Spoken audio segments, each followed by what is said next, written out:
Alright, Chris here again. Today's video is a little bit more general or top level. It may not directly relate to just Mustang owners. It probably relates to others as well. But I will use Mustangs as examples here because frankly that's what I'm driving in. And don't mind the box in the back seat. We're actually in the process of relocating up just outside Charlotte, North Carolina. So just life's a little bit chaotic right now, and I'm actually driving up there, 6-hour ride right now. So just ignore that. But aside from that, today we're going to be talking about what your car is worth and how to find out. This is typically the first step that people take when they are getting ready to potentially sell their vehicle. If you are a Mustang guy and you're considering selling your Mustang, whether it's trading up into another car or just selling it to get rid of it, at the end of the day, you need to know where you're at. Whether you own the car outright or have a loan on the car, that's another consideration.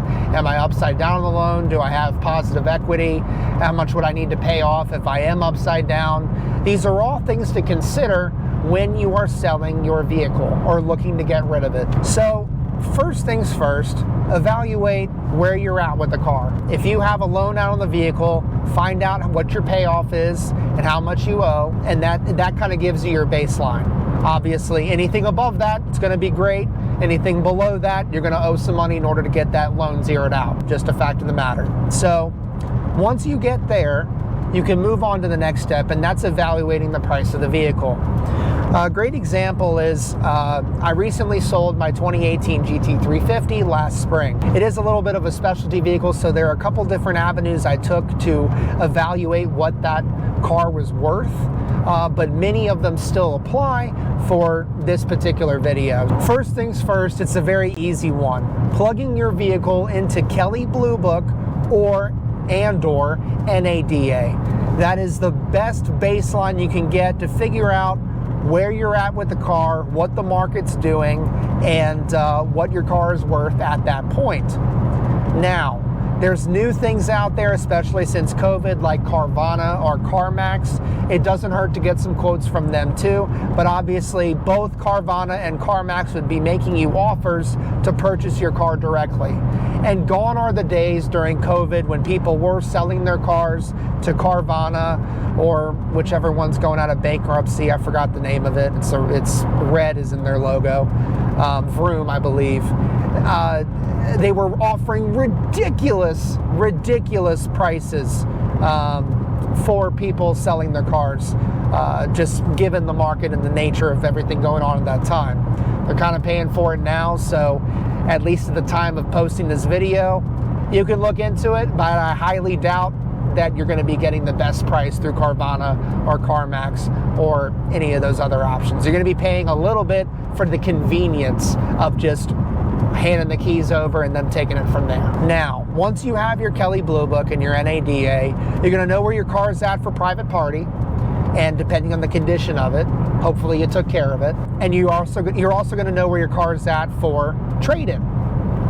Now, if you are looking to trade in the vehicle, there is a layer of simplicity to that, right? It's very similar to the Carvana or Vroom or CarMax or any of the other options out there that would buy your car outright. But just keep in mind you are going to be paying a little bit for the convenience of that. One thing to consider is that if you do have a lien on the vehicle, it will be a little bit more difficult to arrange selling the car with a lien on it, private party. Obviously dealerships and Carvana and all of those, and CarMax, all of them are set up to easily take care of that loan, and again, you're paying for a little bit of that convenience. But if you were to sell the car private party with a lien on it, and negotiating that deal, that's actually what I did with the GT350 through Bring a Trailer, but in negotiating that deal between the buyer and the seller without a middleman, it requires some trust between the buyer and seller in order to get everything done, to have the banks happy, to have the loan paid off, and get the title over to the new owner in their name. So just something to keep in mind. I would do a little bit more research on that if that's a route you're looking to take with a lien on the car. But trade-in, it's simple. You trade the car in, you hand them the keys, and you walk out with your new car, and they apply whatever positive equity or negative equity towards the balance of the new loan. Or if you're not dealing with any loans whatsoever, they just deduct the value of the car off of the new car that you're purchasing, and boom, you're there. So let's say you want to take it to the next step, right? And the next step would be evaluating further what the market is doing for your particular type of vehicle. This is usually necessary if you have more than just a standard, 2015 Mustang EcoBoost or a standard 2017 Mustang GT. If you have a Roush, or if you have a Steeda car, if you have something that's more specialized, then you're probably going to want to continue to go down that path of evaluating the price of the car and what it's worth. The reason for that is tools like CarMax, tools like Vroom and Carvana and Kelley Blue Book and NADA, many of them just go off the VIN number. What that means is you can't select, hey, I have a Roush Stage 3. You select, I have a Mustang GT, and then obviously the valuation of the car is much lower, even though you paid quite a bit more for your Roush Stage 3 because it's a Roush Stage 3 and supercharged and all that good stuff. These tools are going to take that into consideration, and because they are a specialty vehicle, you're going to want to take a little bit more time to figure out where you fall in the market on price. And the next step would be CarGurus. This is a little bit less towards that specialty vehicle, but CarGurus has really cool price trends that you can see exactly what the market is doing and when it's doing it for each particular type of vehicle. They also have a price index for all new cars and all used cars, and you can even split it down by make and split it down by model, and I believe even trim level. It's a very cool tool. I've used it many times, and it's very interesting to see where the market is at what point. And also, if you are looking to purchase a used vehicle, it's helpful, much like stocks, to know when to pull the trigger and buy a particular used car. After you've checked CarGurus, your next step would be kind of getting out there into the marketplace in multiple different websites and figuring out what these cars are selling for more recently. The more specialized the car, the more difficult it's going to be to find listings of that particular car being sold. A great example would be I'm a big fan of 930 turbos, air-cooled 911 turbos, and to find one that is not U.S. market, it's Euro market or gray market, was brought overseas and transitioned over to U.S. and has a couple different features. If you're getting that specific and that granular, it's going to be very difficult to find a recent listing on any site of what the car was worth, right, or is worth at this point, if you have one and you're looking to sell it. But if you're a little bit more top level, you have a GT with some mods on it, or if you do have one of those Roushes or Salines, or a GT 500 or a GT 350, there's still opportunities out there for you to figure out where you're at. I would first start with eBay. eBay people are still selling and buying cars on eBay, believe it or not. But with that said, eBay is a great tool to turn to. You can type in your vehicle, scroll down on the left-hand side and check sold listings. It automatically checks completed listings, and you can see what is sold recently.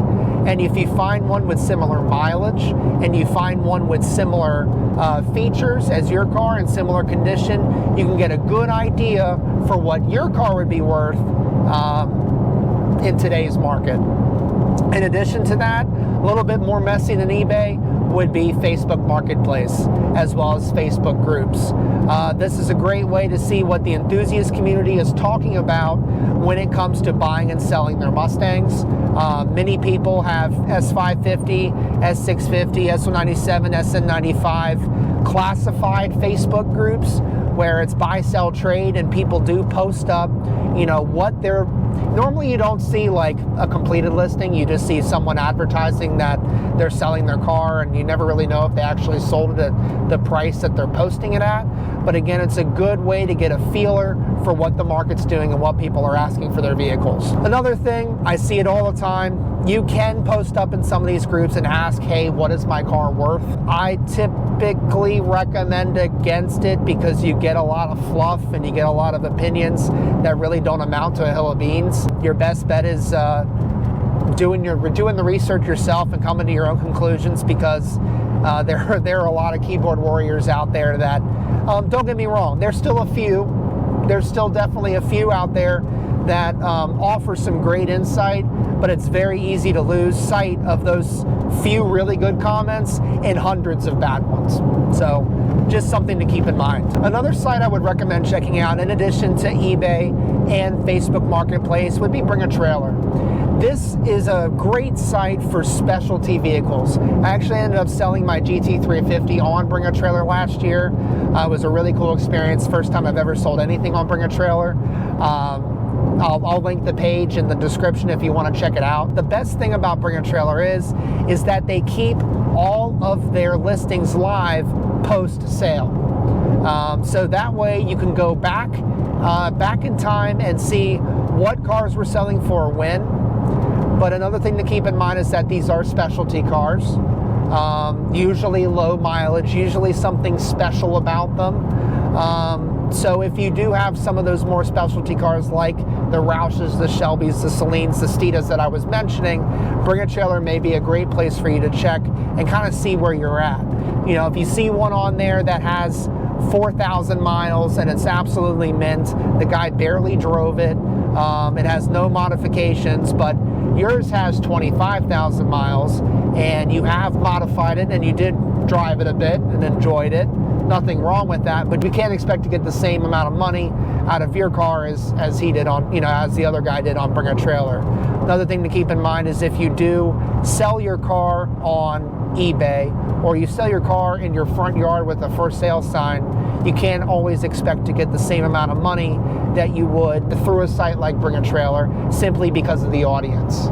So these are all things to keep in mind, and frankly, getting a good pulse on what the market is doing is going to help you regardless of whether you are selling your car private party or trading it in. And the reason I say that is because when you go to trade your car in, you're still negotiating to an extent. You really are. And you need to understand what the market's doing, what your car is worth, so the dealer doesn't try to pull you over the coals and purchase your car for less than what it's actually worth.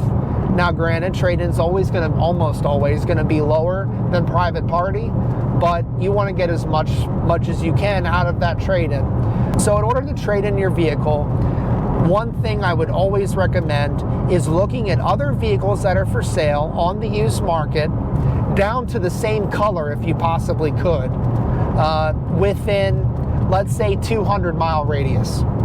You're going to your local Ford dealer, you're trading in your Mustang for a new GT, right? You're trading in your 2020 GT for a brand new 2024 GT. And you need to hop on Auto Trader or Cars.com or CarGurus or one of those sites and look at other Ford dealers in the area. Again, I like that 200-mile radius depending on where you're located. If you're in more of a metropolitan area, you could probably make it even smaller. But if you're more rural, then make it wider. But essentially, you want to find other cars that have similar miles, similar features, similar colors. Believe it or not, colors do make a difference. There is a type of customer that will buy a race red car, and there's a type of customer that will buy a magnetic car or gray. So just keep that in mind. You want to find as closely equipped car in that 200-mile radius for sale with similar miles, similar condition, no accidents just like yours. Check the Carfax and make sure that you can find as close as you can, and then look at that selling price. Look at that selling price, go into the dealer, make your, hey, here's my trade-in, do the appraisal, do all that good stuff, get your new car, fall in love with it, nothing wrong with that. Then they hand you the paperwork, and let's say that that same exact car that's for sale that's just like your current car 100 miles away, and let's say that's for sale for $35,000 and they're offering you $27,500, bump it up. Bump it up. Hey, I found this. You could clearly get 35 grand on it. And on top of that, I just put new tires on it 6 months ago, and you know, I just had it serviced. Here's all the service records. You know, it is a little bit of a haggle. It's a dealership after all. You are going to have to fight for the dollar a little bit, but in the end, you're going to get yourself the best deal for the new car. You'll be able to take care of your trade-in and not have to worry about it selling at private party. There's a lot of things that go into it, but that's just a basic top level of what to expect when you are trading in your vehicle or looking to sell your car private party. If you have any questions, please comment below. I would love to hear your thoughts. If you want me to dive deeper on actually how to sell your car, I would love to do a video on that. So please let me know. Consider subscribing. If you want to see more videos like this, if you want to see more S650 and Dark Horse content, Ford news, you name it. I love putting these videos out. I love helping the Mustang community, and to subscribe obviously helps me get to that goal. So hit the subscribe, the like button, the notification bell, and we'll see you next time.